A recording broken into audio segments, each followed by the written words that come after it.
You're in an old-fashioned pub. Every pub in this town, you didn't dress that pub up to look like that. And the problem was there was 50% fees out of what was earned, and the other expenses came out the other 50%. If you look at the independent scene in the States, they don't care about any of that. In the room, 52 Jokers Wild.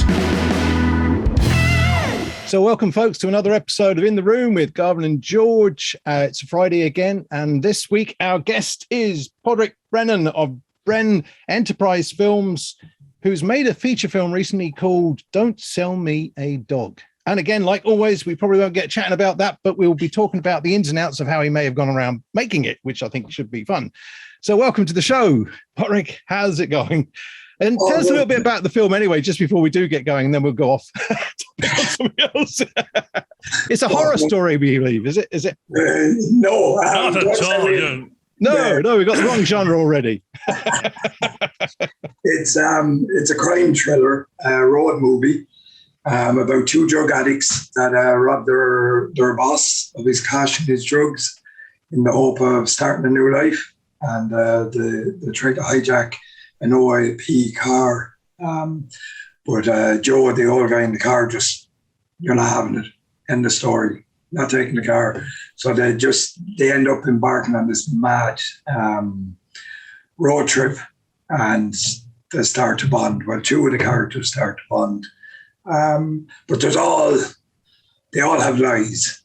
They all have secrets, and some secrets are bigger than the other. And you have to watch the film to see who has the biggest secrets. So, George, I started watching last night.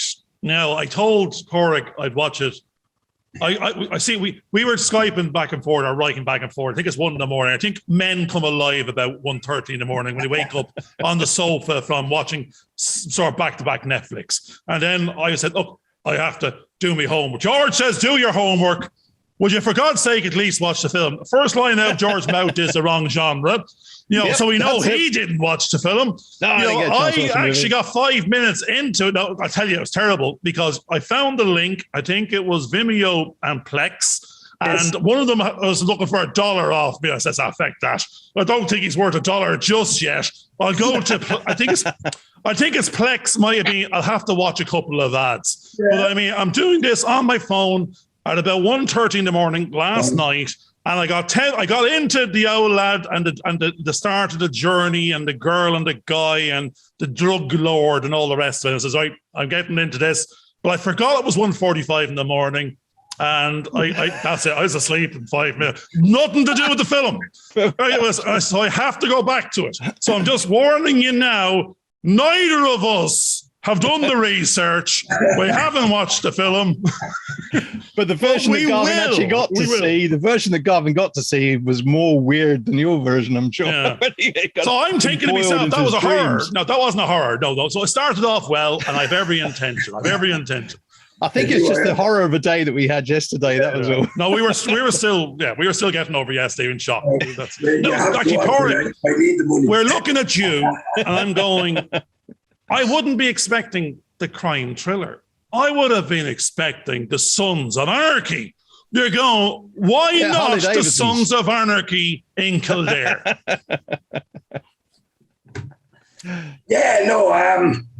God, how do you answer that? A few years ago, I did write that. I wrote that whole crime series TV about a biker gang in Ireland with undercover cops and everything. And I pitched it to a certain TV station. And the reply I got was, sorry, but you're about 6 months too late. We have something starting this September. And that became a phenomenal hit. What started that September? Was that Love, Hate or something else, sir? Yes, it was. Oh, I hate to love and I love to hate. But the great thing was you got a nice, that was a very nice PFO. You know, that was, but Jesus now, had you only come here last week, it would have been you. So it wasn't a no, it was just maybe next time. Yeah, you missed the boat. Yeah. Now, where you actually was, the strange thing was, an awful lot of us had the right story, the right time. We were mulling it over 9 drafts in. Did you actually have it the previous year? And you just didn't get the pitch in time. Can I just answer something there just beforehand? Because I wrote a film about The Spy That Lies With Me, and it was about a guy that worked in a supermarket, Sainsbury's, and how it turned out his family were spies. And this girl comes in who's a spy that needs his help. And it turns out all kinds of crazy stuff. The Northern Ireland Screen turned it down. And the next thing came out was an American TV series that ran for about 3 series called Chuck. That was that story. So, sorry, I'll let you carry on there. Well, yeah, to answer what Garvin was saying, yes, I had written that, I think, the previous year. And we had done a teaser for it. If I remember correctly, we put it into the Kildare Film Bursary that year, and we got shortlisted and whatnot. So yeah, I had that a while, and I had spent time in a bike club in a previous life. So no, you'd never know.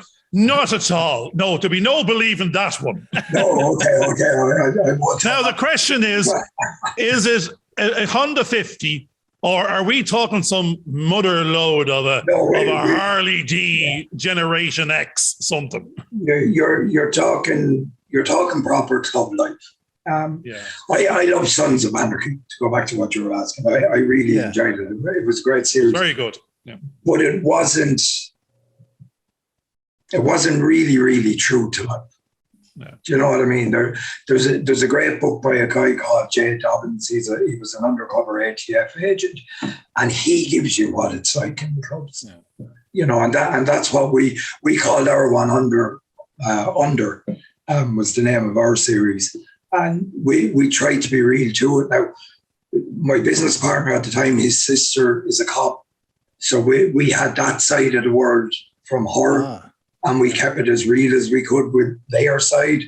And then from my experience, we had all the bike world side and from people I knew and contacts I had. So we tried to keep it. And then obviously all the research we did into the bigger clubs around the world and the motor gangs in Asia and that. So now there's a gang culture, but the weird thing is, I know nothing about this at all. But the little bit of interaction I had with it was, I had the perception, Mother God, this is crime lords on wheels. But when I was somewhere and a bunch of them pulled in for double chocolate chip muffin in our coffee shop. And what pulled down the road was Ferraris on 2 wheels pulling in. And every second person was a neurosurgeon dentist dash, and hello. Yep. There wasn't a crime lord or drug lord among them. I was very disappointed and very relieved at the same time. My cousin's turning up at 12:30 on his bike, but they've travelled over from England and his wife, and they're touring around going to see their son, and they've been using bikes for ever since I can remember. That's part of the family sort of tradition. My son now has a cafe racer that he made out of a Kawasaki 600 of some nature, and he's going around Canada on that now, meeting up with people, and it's helping him with his psychology. You know, getting him out, getting him to meet people, getting him to socialize. And chatting with all these other guys that have modified their bikes. So I'm planning to get a bike at some point. So I'm going to get back to it. So you've done the Son of Anarchy. You had that story, but love or hate robbed it off. Yep. Yeah, we'll have to go out, get to sue them later. I'm sure one of your fellow riders is a lawyer, solicitor, barrister type anyway. Probably. So we'll get back to that one. And we're back to Don't Sell Me a Dog. And there's always a doggy in the window having a little smile and barking at you. But I'm sure there's nothing to do with that. We know there's a dog could be anything. And normally it's, it could be a dog of a car, a dog of a house. Don't sell me a pup or don't sell me a dog. Is there, no, because we didn't watch the film and didn't do our homework, what does don't sell me a dog actually mean in this connotation? Right. So don't sell me a dog is Victorian slang for don't tell me lies. What used to go on in Victorian times was you'd have these guys selling mutts as pedigree show dogs. So that's where the phrase comes from. And that's, as I said earlier, that's what the film is about. It's filled with lies and double truths and all these things that we say in everyday life that aren't true, but we push them as true to hide the skeletons in our closet. So, and the funny thing is, when we wrote Dog, when Mark and myself sat down to develop Dog and to get it on paper, we started out with a very different story. And then one of the actors said to us, the old guy in this is quite creepy. And as a female, I would never, ever bond with this guy because he is so creepy. So Mark and myself went off and we were like, okay, let's use that and rewrite bits of it. And so we ended up with, we had initially, I think, called it Old Joe and the Girl or something silly like that. And by the time we got to the end of the rewrites, I had discovered this term, "Don't Sell Me a Dog." And I said it to Mark. I said, look, I think we're going to call it this. And when I explained to Mark what it meant, he was like, yeah, that's our film. That's it. No, actually, let's stick to that for a second. Is that not the whole industry? Oh, completely. Yeah. I'm going to get in lots of trouble now. No. We want it because the only way we're going to get noticed is there's no point in being yes men or yes women or yes persons or whoever the heck it is. We had this conversation before. Like everyone's saying yes, we need to be saying no. And say yes to the right thing and no to what doesn't work, and don't be feeding people's egos and promising, we'll be back to you. We'll never, when? Well, there's no date on that. It's open. There's an awful lot of encouragement with no end times and dates of, go off and you write that script and you do that. And sure, we'll look at it then. And then you're going, you've done all the work. And then they go, no, it's not. We're not interested in that. So there's risk and reward passing back between different people where they'll take the reward when you pitch it to them if they recognize it as being they can make something out of it. But they'll keep on pushing the risk back.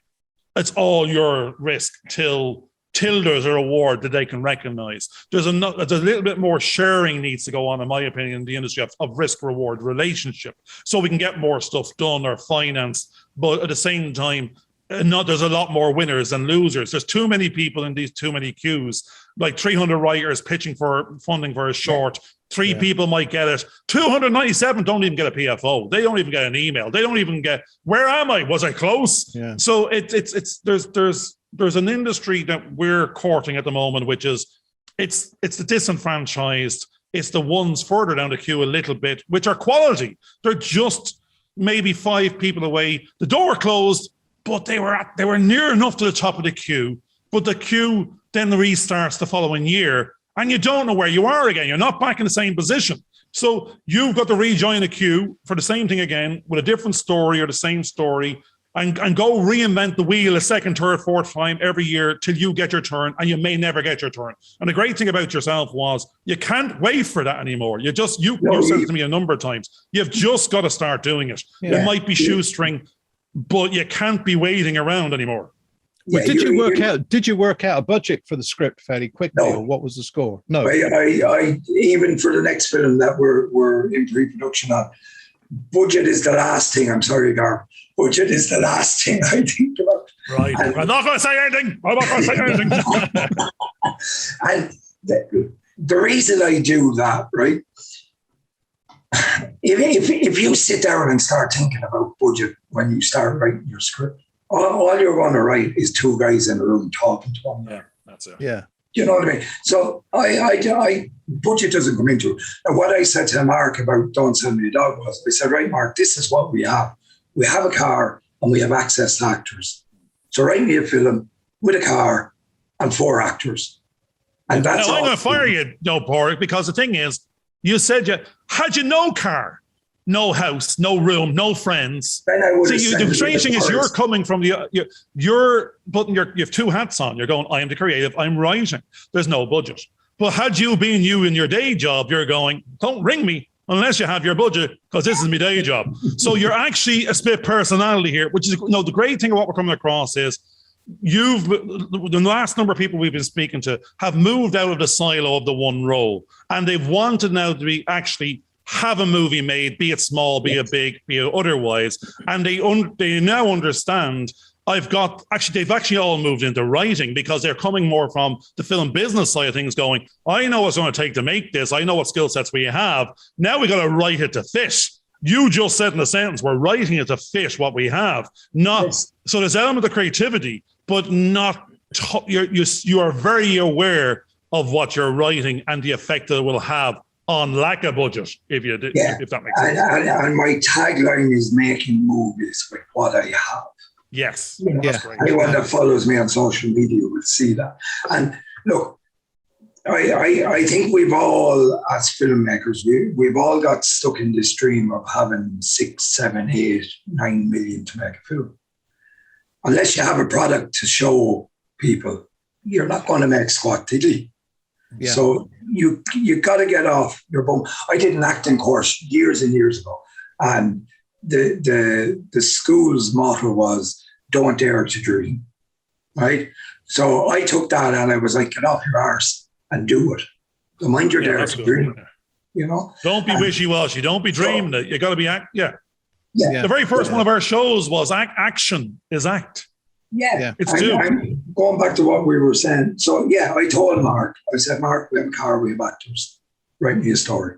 We came up with our story. And we've kind of done that with the next film as well.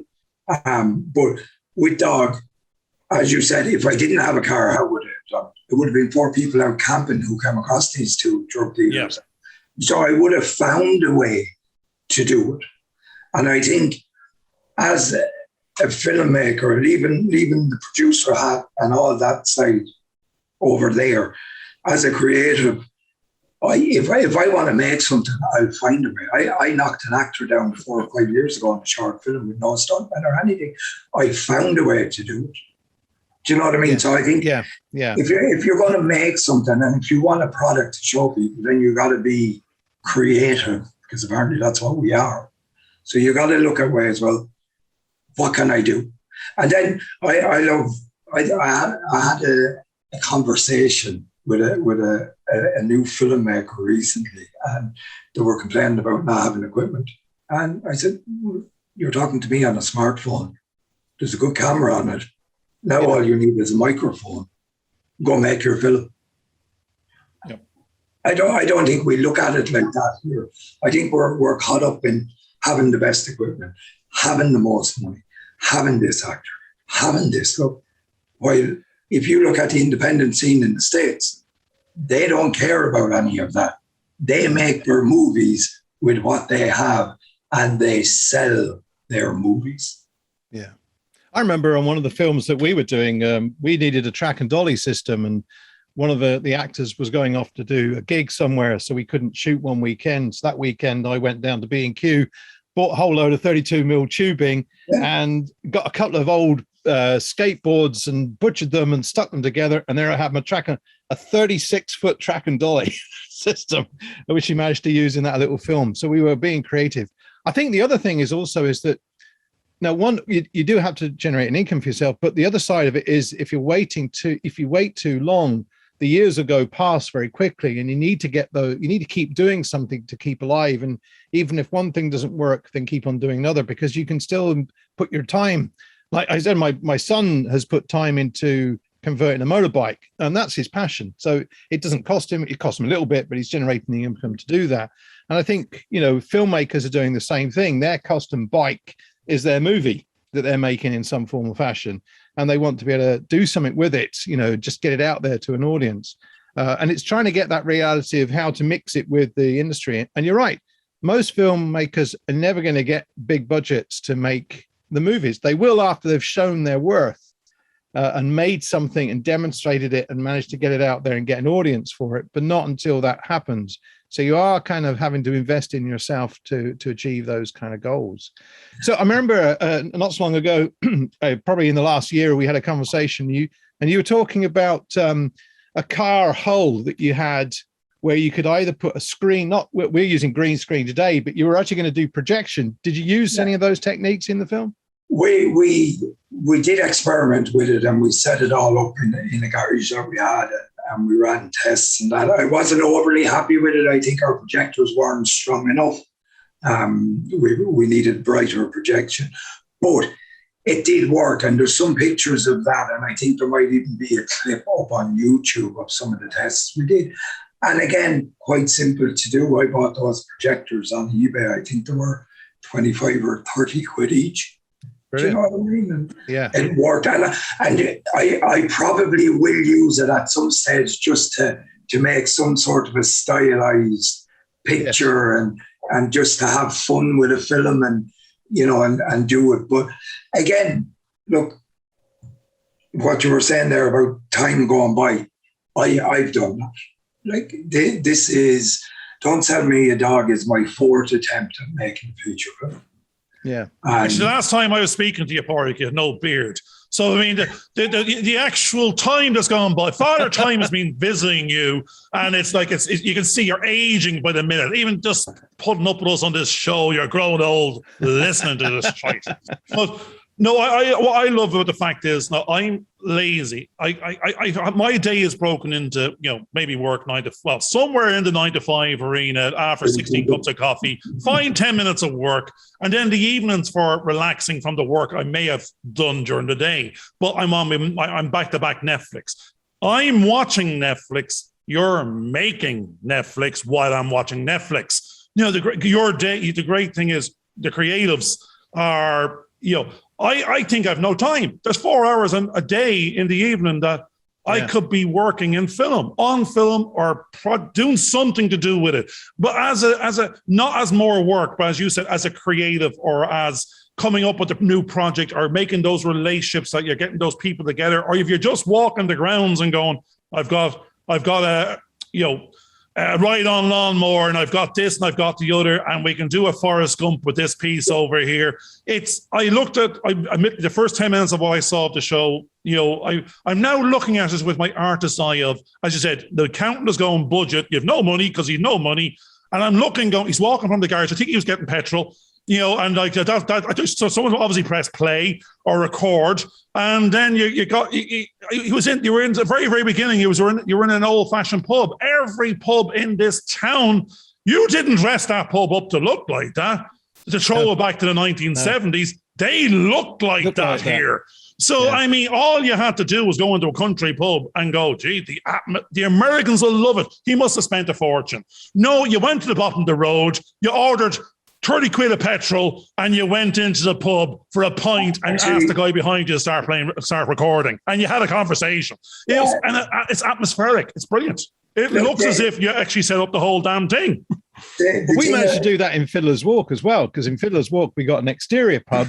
The guy had a house that was set up as a pub, so he wasn't using it, and we were able to go in there, film it, and all the upstairs was some location 4 miles away, so we can create the illusion of this big building out of 3 or 4 buildings that we were given to us, and it didn't cost us anything.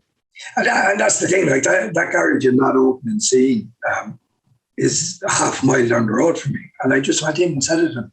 And it's funny, it's I have shot other stuff there before that they've recently refurbed it and renovated it, but I just walked in and said, you know, I want to shoot a film outside. We won't get in the way of customers, you know, and I explained what the scene was, and they were like, yeah, just as long as you give us a credit on the film. The same with the pub. That's owned by a guy here in Carlow. He's an optician, Bernard Jennings. It's a private club that he runs, I think, twice a month for musicians and artists to go in and do stuff. And again, as you said, we did absolutely nothing with that pub. It's done. It was fantastic. But that's the thing. I think a lot of filmmakers think when they go to a location that the location is going to go, well, you know, how much money are you going to give us? Whereas if you go in and explain the whole process to them and say, look, there's going to be a crew of 1, as there was on Dog myself. There's going to be 3 cast members, and we're going to be here for an entire day, but we only want to use that section there, you know, and work away. They don't mind. Yeah. I did a science fiction film back in 2011, I think it was. And we shut down half of a shopping centre during the day to shoot it. The cafe in the shopping centre said to me afterwards, that is our best day ever, profit-wise. Oh, wow. Because people were coming in, sitting down, having a coffee, watching us. We were doing stunts that day where we sent one girl way up in the rafters of the shopping centre, and we pulled another guy off a set of steps backwards. So they were in there, they were drinking coffee, watching us setting it up. They were seeing how the movies are made. They were seeing professional stunt guys. cafe owner was delighted. Super quick. We went in. Well, that's back to what's it, Enchanted up there now in Enniskerry.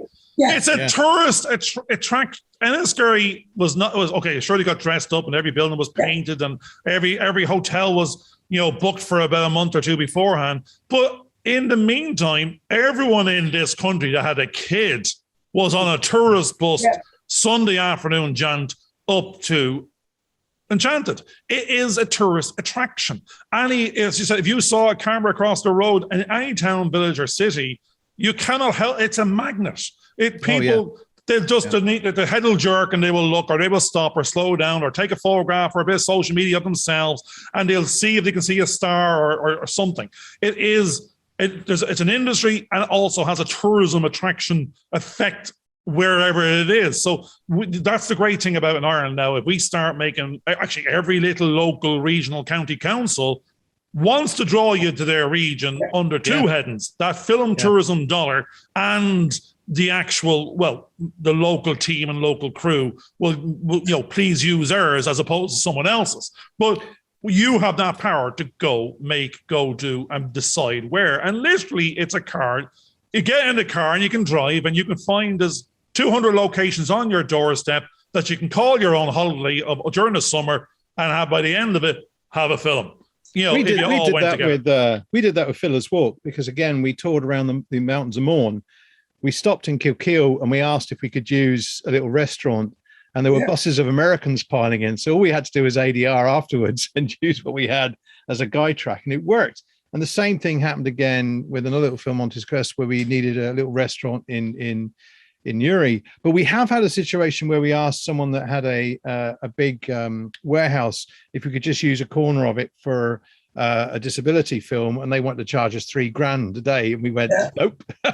So we managed to find a little village hall that was happy enough, and we set up green screen. We shot it there instead. Didn't cost a penny. So there's the givers and takers, George. You don't realize absolutely. One bunch are seeing it, you owe me, and the others are going, geez, this is great. I'll get the kids. Can we be in the background waving? It's.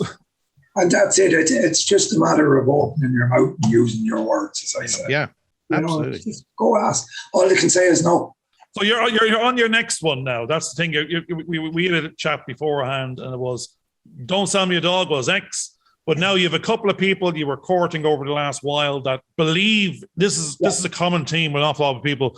Look, you've done your proof of pudding, you're in the industry, you have your skill set, you're moving into a couple of different roles, which is from writer, producer, director, on top of being multi-cameraman.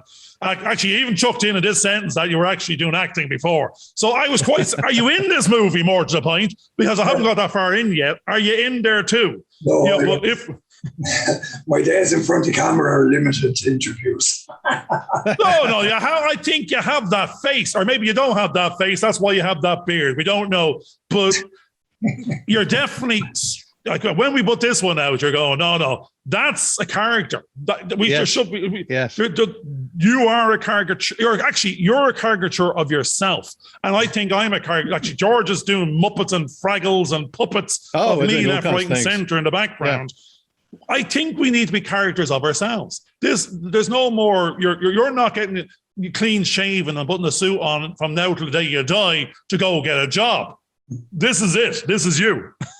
Yeah, and just to pick up on what you were hinting at there, when about 2 years ago, myself and Mark pitched another film to investors, because I know that's where you were going. You can see I love talking about myself. So we went talking to these investors, and the big thing we got was, what have you done and how are you going to get bums on seats?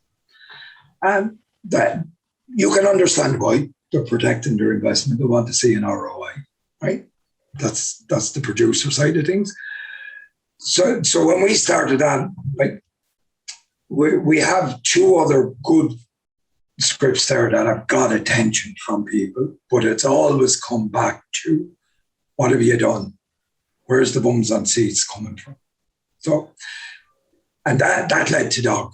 The beginning of the first lockdown, I think I was at the point where it was, I'm going to get a job. I'm going to give up this because it's only a hobby. It's never going to pay for itself. And I can't remember, to use a film term, I can't remember what the inciting incident was, but I said to Mark, write the script for Dog. We went through everything and we wrote it. We made it and edited and got it there. But while I was doing that, I remember being with a production company at a meeting with the film board a few years ago for, I think it was the media funding, the European media. Yes, thing. yeah. And I remember the film board said to us that day, when you get out of here, you have to remember one thing, keep on hustling.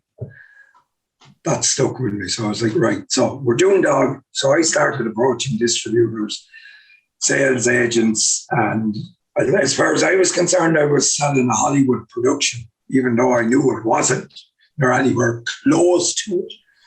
And we got interest and we got them talking and blagged our way through it and we got interest. You were selling dogs and puppies left, right, and centre by the sounds of it. We were, and we got interest from distributors, right? A lot of blagging, a lot of the Irish blagging went on. And we got a couple of offers, but I wasn't happy with any of them, so I decided with self-distribution. That's a lot of work on its own. But from that, going back to what we started with, from that, someone that had been around my films a lot over the last few years, I pitched them the idea for the next film and they went, yeah, grand, and put their hand in their pocket. So by having that product, I now had something that I could go, well, we've done this, have a look at it, see what you think. Bear in mind, I had no money. I was trying to do everything, record sound, record picture, look after continuity, look after costume, look after special effects, look after the rigging of the camera on the car, making sure the cast were safe, making sure they were fed, everything. So they looked at it, they enjoyed it, they went, right, grand, let's do this. What's your next film? What's your plan? They liked it, and that's where that came from. You were going out there with a minimum viable product. I think we did a course together way back in the past. Yeah. That minimum viable MVP is also known as the minimum value proposition. So when you start going, I've got the product, but now what's the value of the product in terms of if we get it out there, you're immediately talking their language of bums on. Sorry, the value proposition of that viable product is you can get the value out of it, and that's a bum on seat. And you're going to get your money back, break even, or do it again. So even in that sentence, the minimum viable product, this was the budget to get the minimum viable product, so it can have a minimum value, so I can get a bum on seat, so I can do it again, or I can pitch bigger. So you are beautifully wrapped in the language of Business 101. And you understood, if I don't make it and it doesn't get seen, then the whole thing self-implodes. You know, and therefore we want to do it again. We don't not only want to do it again, we want to do it the way it was meant to be done in the first place, which is bigger and right, with actually budget and money and getting lots of bums on seats. So we always have this great intent. But even at the beginning of this sentence, it was someone else's money. Because if we don't have it and we're not putting it in, it can't be bigger without this someone else's money scenario. And all they're interested in is bums on seats. Yes. And like, it's great. Someone gives you a wad of cash, right? And you make your product. But then you got to think about that whole back end. How the hell am I going to give them back their money? Yes. And how am I going to give them back that agreed percentage on top of their money? So, and I think we spoke about this before, Garvin. There's not a lot of people telling filmmakers how to do that. So you've got to learn it. You've got to look at it and you've got to go, well, how do I sell it? How do I generate it? Now, Dog is a big, huge, massive experiment for me. Yeah. So we have Dog out now. It's on Vimeo, it's on Plex, and it'll be coming to other platforms hopefully in the near future. But I have literally, and pardon the language, but I know you don't mind, I have hoard Dog everywhere. People are fed up, I'd say, looking at Dog at this. So that dog is a bit of a bitch, is she now? With her? Yes, she is. She's well out there, well open for business, as they say. So The biggest coup we've had today with Dog, and it's only been on the market for 3 weeks, is it's now on the most popular selection on Plex. That in itself is a huge selling point for any investor. Future. Because it has that perception that, well, it's almost popular. People are obviously watching it. This guy is getting an income from it. So, yeah, give him a few quid. We have a fair chance of getting it back. But to get it to that point, we've had to spend countless hours sending it out to get reviews, sending it out to people to get them to review it on IMDb. We got onto the newspapers. We have a whole page in the local newspaper today about the film and how it was made and whatnot. So there's this whole marketing end of stuff that we have to do to get it. I'm hearing brilliant stuff here, Pauric, because that was the one bit that we weren't hearing from others throughout my interaction with the industry was, you're talking to production companies, they were saying, we're production, we're operations, we're not sales or marketing. Oh, distribution is the agent. Oh, there's no budget for that because we got the budget for production. And, and so therefore, if we're raising funds, it could be $1 million for production. It might be $500,000 for marketing, because marketing is not sales and distribution. Marketing is marketing. And marketing now is social. They're not even the same thing. We're going, oh, I'm a social media expert. Oh, I'm a Twitter expert. You're an Instagram one. Oh, I'm pay-per-click. You're SEO. And these aren't the same people. And there's an awful lot of people out there who goes, oh, give me your marketing budget, which is, let's say, here's $100,000. And they're going off using pay-per-click. You go, I can spend $100,000 on pay-per-click myself. Thank you very much. It's not very difficult to do that. That's not actually getting anything organically growing a customer base and attracting it. That's spending money on Facebook ads. That brings me back to why we didn't take any of the distribution deals we were offered. Because this is another thing that people don't tell you about. These sales agents and distributors put marketing caps and expenses into their budget. So, like, let's say our film cost 10 grand to make. Some of these guys were saying to us, we're going to have expenses of marketing of $60,000, $70,000, $80,000. And I'm looking at them and I'm going, but hold on, that now means that this film has to make over 100 grand for me to start seeing any money back. Yes. Yeah. Do you know what I mean? So, and I've spoke to loads of filmmakers in the States that have had really bad experiences with distributors. Oh yeah, they took our film. No one told us about this marketing cap of 120,000. We spent 20 grand on the film and we haven't seen a penny. But now they own the film for the next 15 years. Yes. Never seen. Yeah. And I actually saw a distribution agreement a few years back, which was being offered for Fiddler's Walk. And the problem was there was 50% fees out of what was earned, and the other expenses came out the other 50%. So you found that you could never actually get any money back at all. And that's because we've heard the Blair Witch being talked about quite a few times, which made 14,000 times, 100 times it's the normal kind of thing. But that's the blip that shouldn't actually be there. So what have you found yourself doing to try and, you're now taking on that distributor's role? So you're the producer, but now you're becoming the distributor. So how are you managing that side of it, and how is it affecting the rest of your filmmaking? So we've put Don't Sell Me a Dog and Crafty Irish, the documentary we made. They're with a company called Filmo, and they're a marketplace. So you'll have all these VOD platforms coming to them and looking. They'll get a list with 20 films on it maybe every week, and they'll look at it and say, okay, that kind of suits our platform. So what you do then, once you see it going on a platform, so we'll use Plex because that's where we are at the moment. The minute I saw Plex had taken that, every day I checked Plex to see was it gone live. The minute it went live, I grabbed that URL and it went everywhere. I put it up on Facebook, Instagram, Twitter, Pinterest, you name it, it was up on there.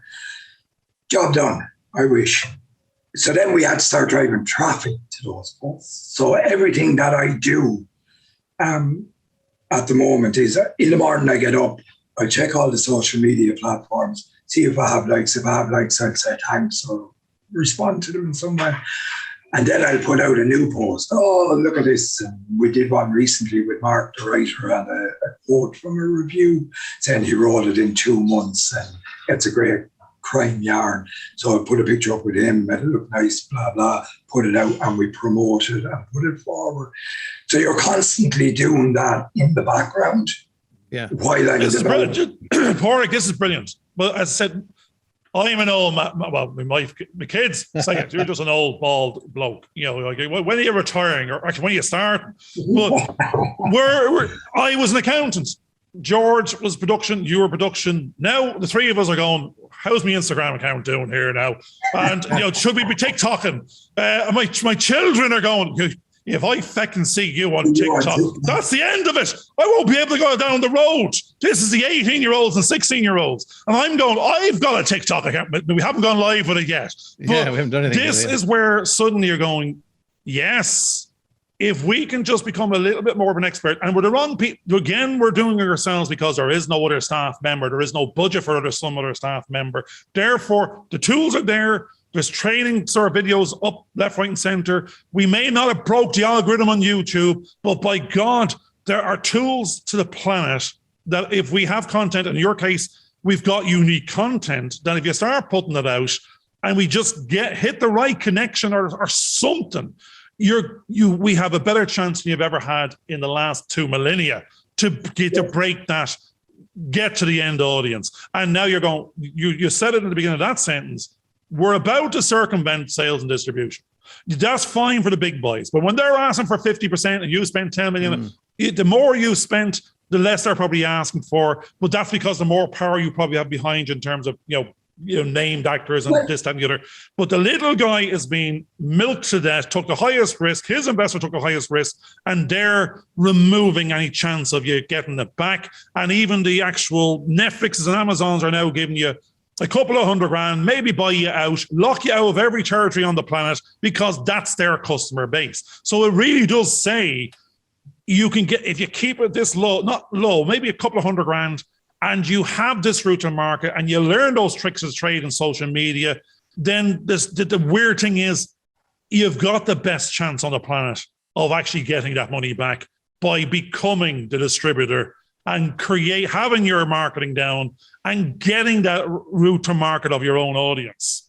Can I just ask a question there? Because I think something that's coming out of what Garvin's talking about is, and it's sort of appealing to me at this point, is how do you minimize the risk to what you're doing yourself? Because at the end of the day, we generate an income so we can live, but we also want to do something we enjoy. And one of the things I found was I wanted to make the films, but I had to get a job to pay the mortgage. And I had to do things, and it's trying to balance that. How do you minimize your risk to the life that you need to keep on doing just to get by through the techniques you're using for filmmaking, but also for distribution purposes? Good time management. Good time management.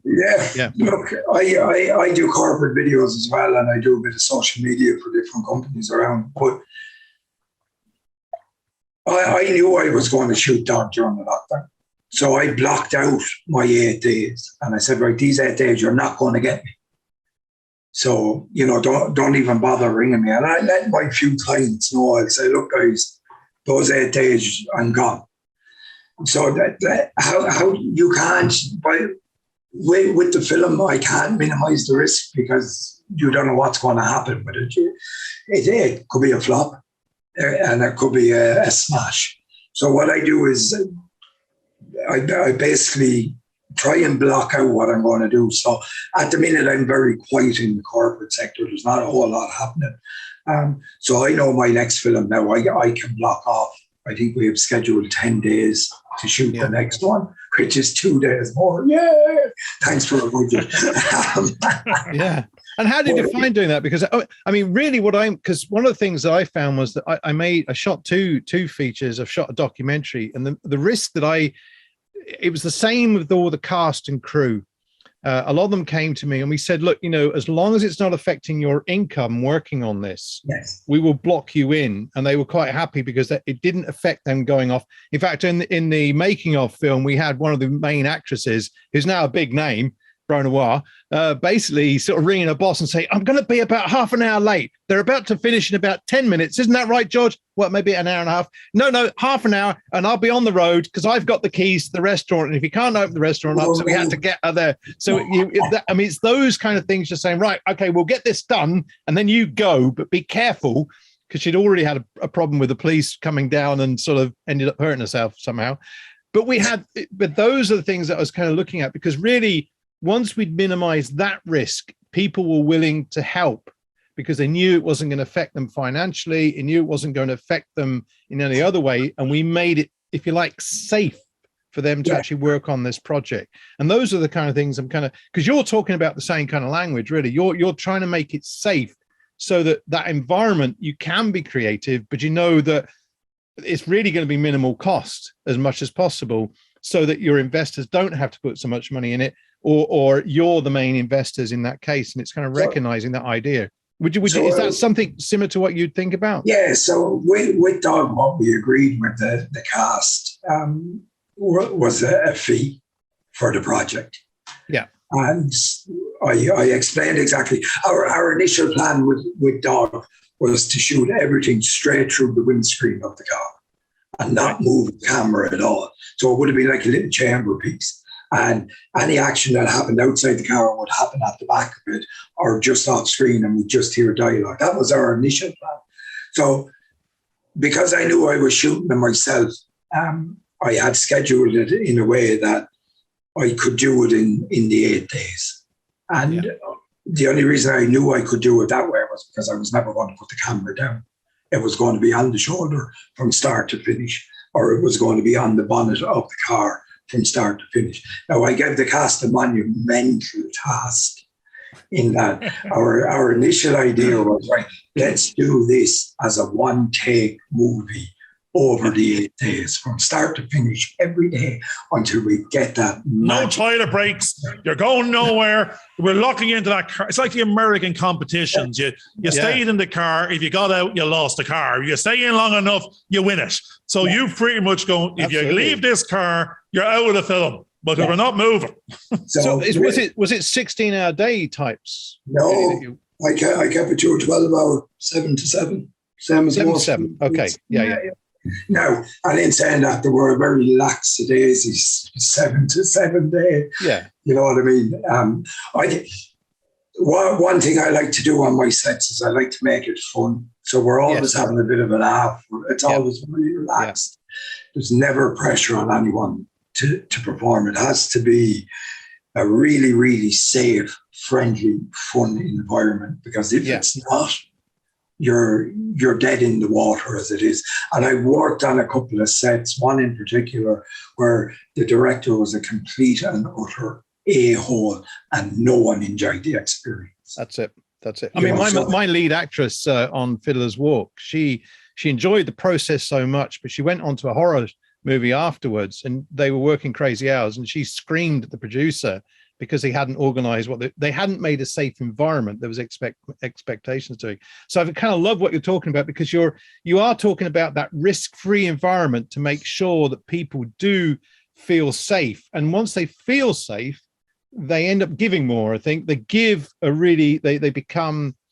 enjoy the process, so they become more natural, and you can end up getting a lot out of them, which I think is really quite good. But I think, what I'm loving about the conversation is because it's inspiring me. I mean, we had a conversation with somebody else recently, and he was saying, your commitment to your crew is to make sure that you deliver what you promised, which is the end film. And one of the problems I've got is I've worked on a film for 12 years now, which is really tough. Right? I haven't actually looked at it for a year and a half. And one of the problems I've got in the editing is it's all gone out of sync. So I've got to rework it again. And I got it fairly close to finishing. But again, this was one of the issues of trying to do everything yourself.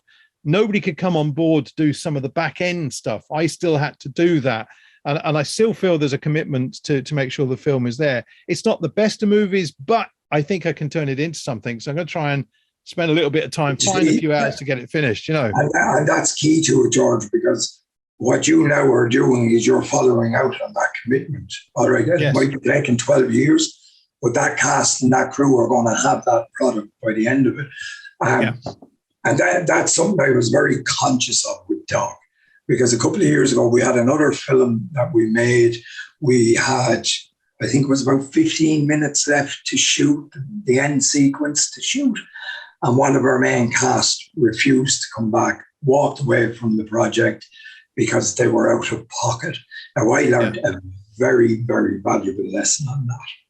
Yes. No matter what you do, even, right, Dog, we say Dog had no budget. It did have a very small budget where everyone was compensated for time.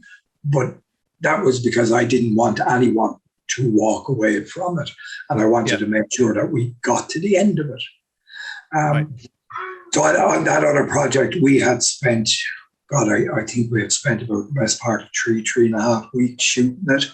And we did that in a way. It was, George, are you free Friday night? Yes, I'm free Friday night. Yes, yeah. Right, let's get a couple of things done. And that's how we did it. And like, we had a good little film. Yes. Coming together. And if we had shot the end of it and got that last 15 minutes, we would have had a good little first feature film to get out there. We would have learned a hell of a lot from it. And we'd probably be having a different conversation today. Right. But being very conscious of that on Dog meant that the cast were super well looked after, or at least I hope they felt they were looked after. Yeah. We sorted accommodation for them so they didn't have to travel back and forth to Dublin. We made sure they were well fed. They had everything they wanted. If they were tired on set, they were told, all right, take a break. There's no panic. We'll get it done as we get it done. Do you know what I mean? So I think that's very important. That's what happened with the movie that I'm still working on, because I am still passionate about it. My dad died in the middle of it. Okay, in the middle of the editing of it. I remember working on some of the animation when, as my dad was sort of, ill, and I was sort of there looking after him. And it kind of kept me going. And then when he did die, I was doing lots of animation. I put too much into the special effects side of it. But what I found was that when I showed it to some of the youngsters, 18-year-olds, they actually liked it. Although it wasn't Hollywood, it still was enough to capture their imagination, and it still had some kind of meaning. So I'm kind of want to get back to make it finish, but I don't want it to get in the way of other productions that we're trying to get going. Because I do think that based on the experiences that we've had throughout, we are trying to develop the Film Production Academy so that we can have these films and can set it to a certain budget level, but also want to make sure that we go through a process, a pre-production process, to make sure that we can create an environment that's safe, that we know that we can manage the budget for the day and have professionals working with us, but also slow that down. So we're going to have we're going to have 10 weeks of filming, which is probably more than what most people have, but it gives us that scope to do a little bit of something and get some nice professional shots coming in or whatever. But also I like the idea that you were talking about. Sometimes the kind of guerrilla filmmaking is really quite exciting. Getting out there with the camera and just shooting something and then editing together to make a story as part of the sequence is so important. You have that whole genre of improv films. I think the latest incarnation of it is folk filmmaking, where they literally just go out and they say, right, this is a story about A, B, and C. Yeah. And they just run with it until they have it made. And then they cut it all together. And there's one guy on YouTube, Dan Lotz, very interesting guy. He's after releasing 4 or 5 of these improv films on YouTube for free. Right. And they're doing really, really well. Yes. And now I've looked at one of them, Chlorine, I think it was called. It's about a hitman. Fantastic film. And he made it by himself as well. But then you have the other side of the coin. You have Cosmos, which is an independent production as well. Took 5 years for the Weaver brothers to make. And it was just 2 brothers and 3 friends. Yeah. And they made it. Their mum even helped out as crew on that film. Yeah. Do you know what I mean? So it always baffles me why so many filmmakers are, I can't make my film because I don't have this and I don't have that. Yeah. Well, I mean, sometimes waiting, like George Lucas waited to make his movies.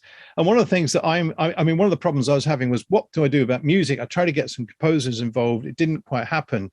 Well, I've now got Logic Pro on my Mac, and I've already started creating music.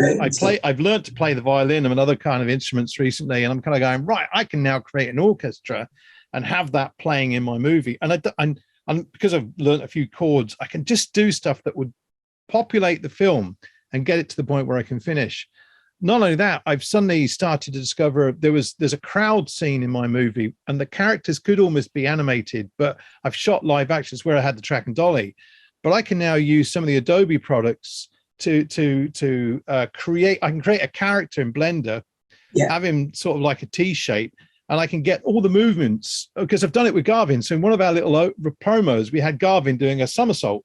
I can now use that facility to get these characters to walk, put them in, and actually sort of move the cameras to match the camera of the live action stuff to create like a crowd. So I'm kind of going, that's exciting. And I'll do that at some point to make that happen, because I do want to make, I don't know what will happen to the film. It was shot 1440 by 1080. It wasn't shot the normal 1920, but I'll still make it and get it done and get it out there, even if it's on YouTube, just so they can see that there's your movie. We did get it finished. Sorry it took so long, but we're also moving into other productions. So if I can get that done in the next year, I'll be quite happy. Before I'm 60, that'd be fantastic, just to see what happens.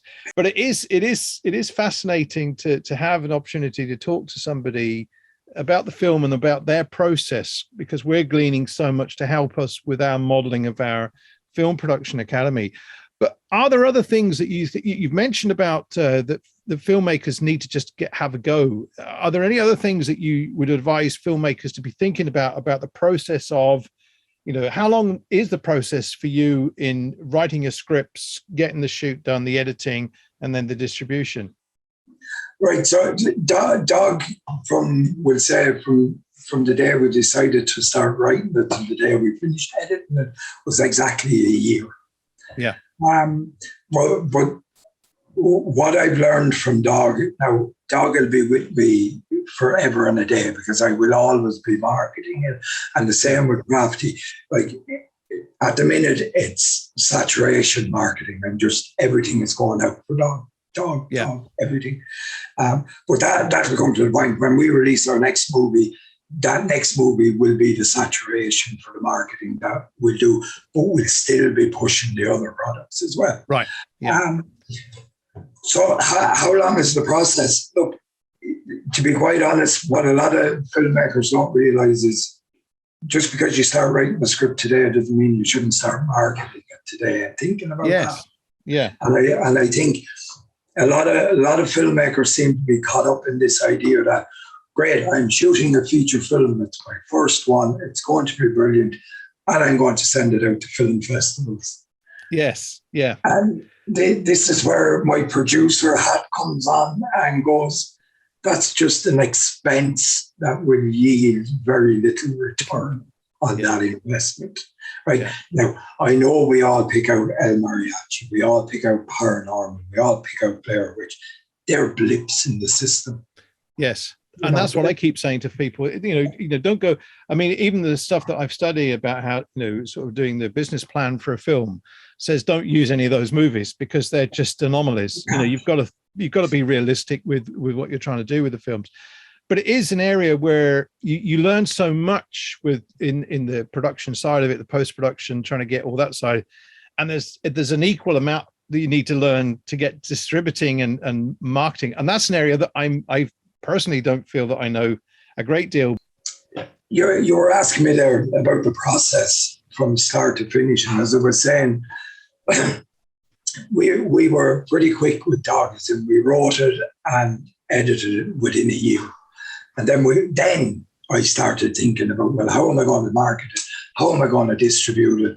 What am I going to do with it? Now, I had a fair idea that I was going to go with Film Hub because I had experimented with the Crafty Irish on Film Hub and that worked out pretty well. Happy with it. But then I started looking, and I suppose I use our next film as an example. Like we're finishing the script at the moment, but I've already started marketing that to distributors and to sales agents without a completed script. So I'm just selling them the idea. But I've also started approaching cinema chains to see if I end up self-distributing this, can I get a limited theatrical run, even if it's only here in Ireland? Do you know what I mean? It's still it's better than nothing. So what I've been finding is there's very few film courses out there that are covering the back end of the process. So everyone knows how to shoot. So, Pauric, you calling the back end the front end? The front end of any business is sales and marketing and distribution. The back end is production. Are you actually calling the front end the back end here? Yeah, so I've reversed it here because everyone is familiar with production, with how to write a script, how to shoot a movie, how to post-production your movie.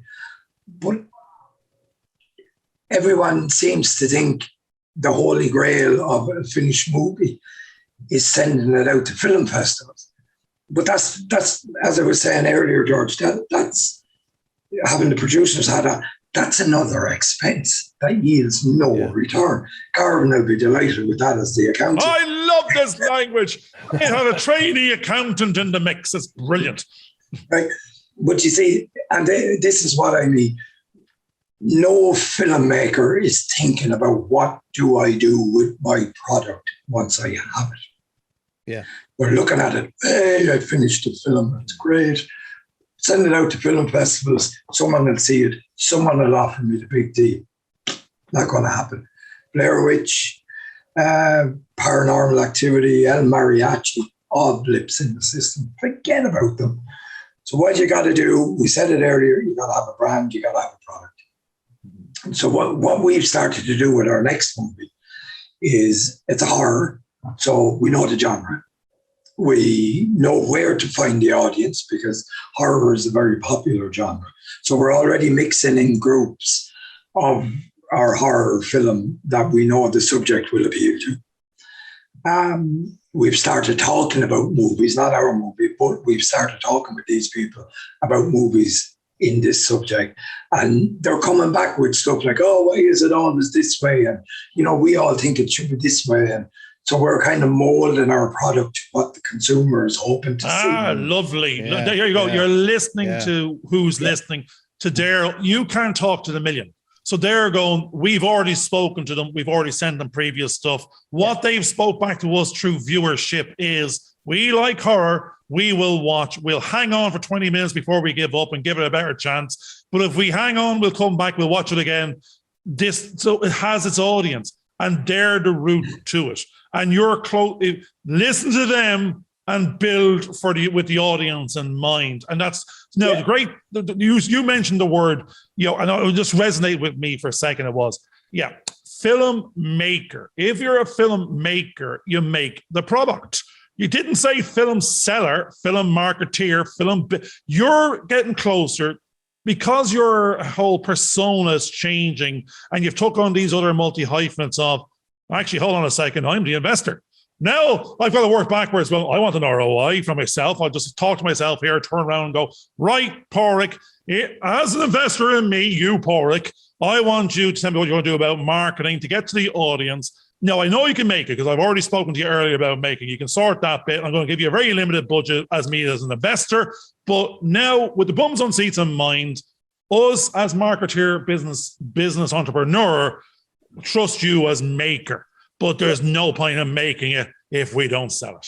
Yeah, one of the things that we're noticing through, again, talking to a number of people, is that quite often the producers or the filmmakers are sort of throwing their hands up and say, that's not my job. They go and they want somebody else to fix that problem. But until they get used to fixing the problems themselves, they're never really going to move forward with their particular productions. But George, the interesting thing there was, as worker in the industry, you're right. It's not your job. It's not your job as cameraman to be working out pay-per-click and SEO and Instagram.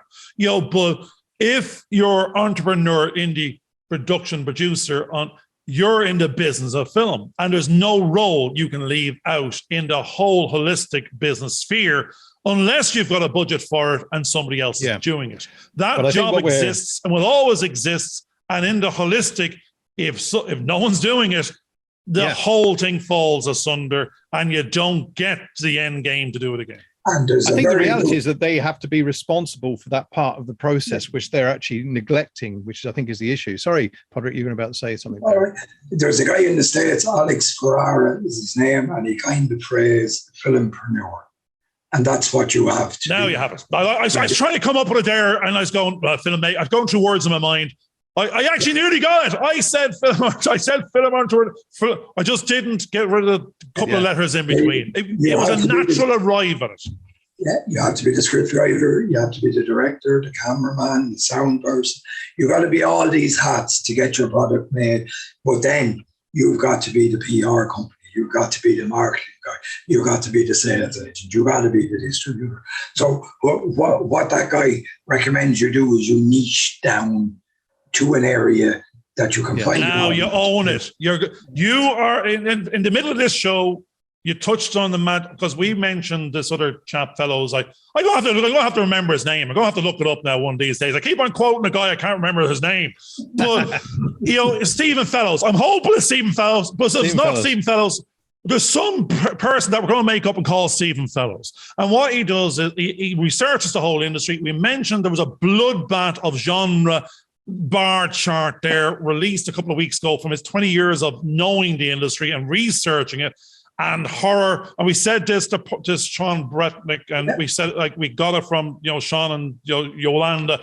Horror all day long knows its audience knows it.